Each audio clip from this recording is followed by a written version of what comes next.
La valeur cumulée des marques françaises les plus valorisées du Kantar BrandZ Top 50 France 2023 est en forte croissance, plus 31% par rapport à la dernière édition menée en 2021. C'est le fait principal de cette nouvelle édition. On doit évidemment se réjouir de ces performances remarquables, mais comment s'assurer que cette croissance sera durable ? Nos études montrent très clairement que les consommateurs souhaitent en grande majorité s'orienter vers des styles de vie plus sobres, moins centrés sur la consommation et renforcer leurs achats de produits et services respectueux de la planète.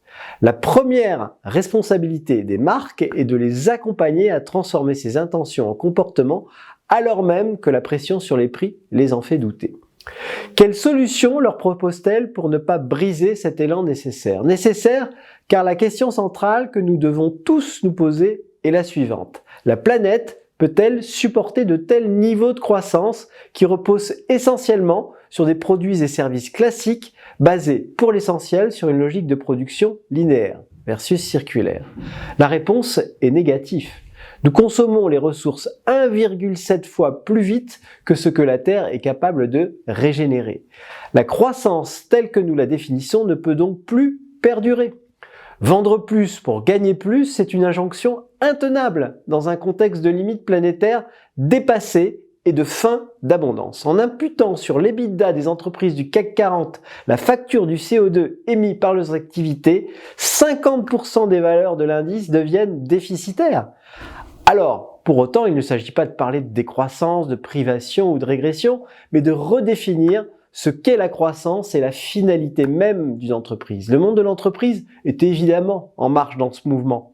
Des solutions existent fondées sur le développement de l'économie du partage et de la location ou de l'occasion. Notons d'ailleurs que 2 marques fondées sur l'économie circulaire font désormais partie du top 50, Le Bon Coin, qui l'a rejoint en 2021, et Back Market, qui y accède cette année. Des labels internationaux ou de nouveaux cadres juridiques permettent de réinventer les contours de l'activité d'une entreprise. Ainsi, le cadre de l'entreprise à mission, lancé en France en 2019, désigne les formes d'entreprise qui se donnent statutairement une finalité d'ordre social ou environnemental, en plus du but lucratif. Il y en a désormais plus de 600 en France, et dont certaines marques du top 50 France, comme Activia et Evian par exemple, du groupe Danone, au-delà des marques Impact Native à forte croissance comme le Slip français ou Greenwiz. Au-delà des cadres légaux, la France fait émerger depuis quelque temps le concept d'entreprise régénérative par opposition à une entreprise fondée sur une économie extractive. Il devient de plus en plus discuté et attractif, y compris dans les sphères économiques les plus influentes et au sein des comités de direction des marques françaises les plus fortes.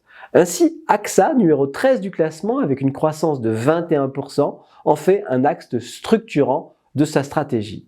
L'idée de base d'une entreprise régénérative est de redonner davantage à la nature qu'elle ne lui prend.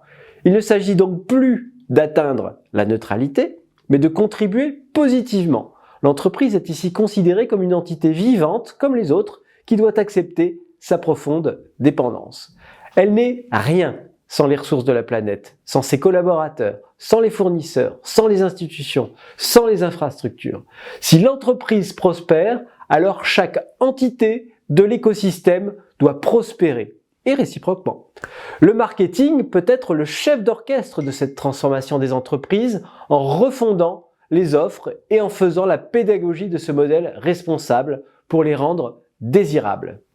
La marque peut être repensée autour d'un nouveau système de valeurs, d'un nouveau contrat relationnel faisant émerger des récits qui rendent la sobriété heureuse. Alors la croissance des marques reste donc un objectif essentiel, mais il s'enrichit désormais de nouvelles ambitions au-delà des performances financières. C'est d'ailleurs un souhait partagé par tous les lauréats des marques du BrandZ Top 50 que nous avons interrogés lors de notre conférence de remise des trophées le 21 mars à la Maison de l'Océan. Je vous encourage à les écouter dans cette newsletter qui les met à l'honneur.